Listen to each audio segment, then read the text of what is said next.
Salam hörmətli izləyicilər, əziz biologiya sevərlər. Sizinlə 8-ci sinif üzrə Dövlət İmtahan Mərkəzinin qiymətləndirmə tapşırıqlarının biologiya və insan orqanizmi mövzusundakı D variantının izahı ilə qarşınızdayıq. İzah başlamamızdan ilk öncə kanalımıza dəstək məqsədi ilə abunə olmağı, əgər bəyəndiysənsə bəyən butonunu basmanızı xahiş edirik. Birinci sualda soruşur. Fizis sözünün mənası. Fizis sözünün mənası təbiət deməkdir. Sonra ikinci sualda şəkildə göstərilən orqan hansı toxuma üstünlük təşkil edir? Şəkildə gördüyümüz orqan beyindir, baş beyindir və burada sinir toxuması üstünlük təşkil edəcək. İnsan anatomiyası nəyi öyrənir? Yadınızda saxlayın ki, insan anatomiyası insan hüceyrəsinin, toxumasının və orqanların quruluşunu və formasını öyrənən bir elmdir. İnsanın aid olduğu dəstə primatlar dəstəsinə aiddir.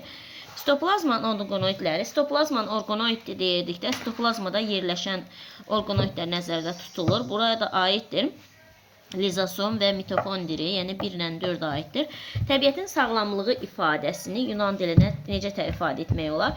Təbiət fizis deməkdir, sağlamlıq isə gigenos deməkdir. Fizis, gigenos deyə bilərik. Sonra 7-ci yumurta hüceyrəsinin bir qrup insan yumurta hüceyrəsində cəmi 13 nüvəsi var.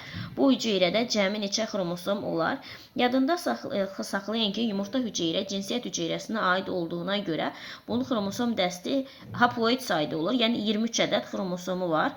Burada da bizdən 13 nüvə dediyinə görə biz 23-ü 13-ə vursaq bu zaman 299 almış olacağıq.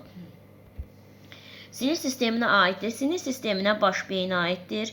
Sonra akson aiddir. Sonra ağ maddə aiddir. Sonra isə onurğa beyni aiddir. Onurğa kanalı, kəllə qutusu sinir sisteminə aid deyil. Skeletin hissələrdir. Sxemi tamamlayın. İnsan əmələ gəlməsində hərəkət verici qüvvələr. Biz hərəkət verici qüvvələr ümumiyyətlə bioloji və sosial olmaqla iki yerə bölünür. Bioloji, yəni bütün canlı orqanizmlərdə baş verən, biolojiyaya aiddir irsi dəyişkənlik, bir də təbii seçmə, bir də yaşamaq uğrunda mübarizədir. Sosiala aiddir əmək, nitq, şuur, ictimai həyat tərzi. Sonra onda deyir ki, uyğunluğu müəyyən edin. Kəllə boşluğunda. Kəllə boşluğunda nə yerləşəcək? Ara beyin yerləşəcək.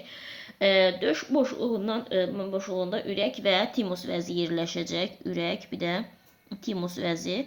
Qarın boşluğunda isə mədaltı vəzi və qaraciyər yerləşmiş olacaqdır. 11.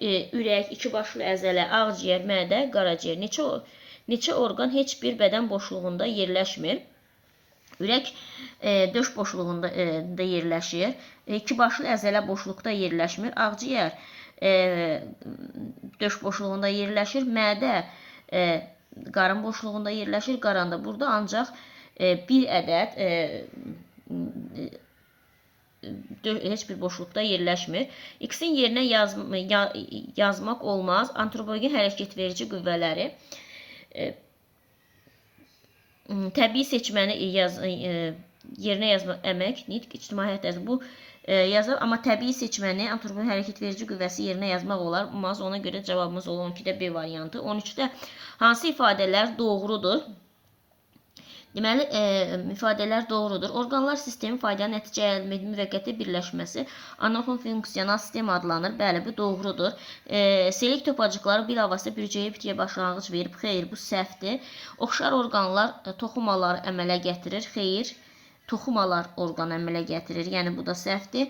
İkinci siqnal sistemi yalnız insana məxsusdur. Bu düzdür. Deməli, cavabımız olacaq 1, 4, B variantı. Yunanca ruh elm mənasını verən psixologiyadır. Da D variantına psixis ruh, logosu elm deməkdir. Spirometr nəyi ölçür? Spirometr biz bilirik ki, ağciyərin həyat tutumunu ölçür. Bu da Y variantına verilibdir. İnsan təkamülündə əsas rolu sosial amillər rolunun ideyası məxsusdur. İnsan təkamüldə əsas ideyası adətən ingilisə məxsusdur. Deyir ki, sosial amillər ingilis əsas rol oynamışdır. Sonra 17-ci sualda deyir ki, daha əvvəl əmələ gəlmişdir. Bakteriyalar, ən əvvəl birinci bakteriyalar əmələ gəlmişdir. Sonra Sonra isə digər orqanizmlər formalaşmışdır, bir hüceyrəli orqanizmlər.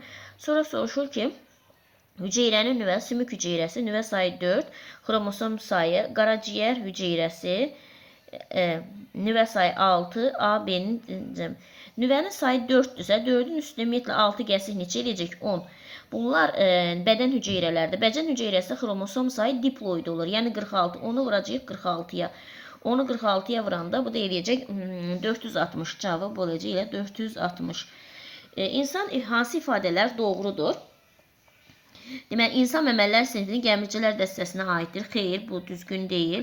Diafraqma, qarın və çanaq boşluqlarını bir-birindən ayırır. Bu da səhvdir. Təkamül prosesində insan ən son pillədə tutur. Bax, biri budur, düz. Heyvanlar orqanizmdə 4 toxuma qrupu var. Bəli, heyvan orqanizmdə 4 toxuma qrupu, bitki orqanizmdə isə 6 toxuma qrupu olur. 20-ci sualımızda nə soruşur? Ürək, 2 qulaqcıq, 2 mədəcik var. Bunu öyrənir. Bunu öyrənir anatomiya. Yəni quruluşu öyrənir anatomiya. 1-ə uyğun gəlir B. Sonra böyük qan dövranı arterial qan, venoz qana çevrilir. Arterial qan venoz qana çevrilirsə, artıq burada fizioloji proses baş verir. Bunu da öyrənir fiziologiya. İdmanla mütəmizə məşğul olmaq ürək damar xəstəliklərinin qarşısını alır. Buradan nədən danışılır? Buradan insan sağlamlığından danışılır. İnsan sağlamlığından danışılırsa, burada bunu öyrənəcək. Nə gigiyena, üçü də D. Bu qədər diqqətinizə görə sağ olun, bəyənməyi və kanalımıza abunə olmayı unutmayın.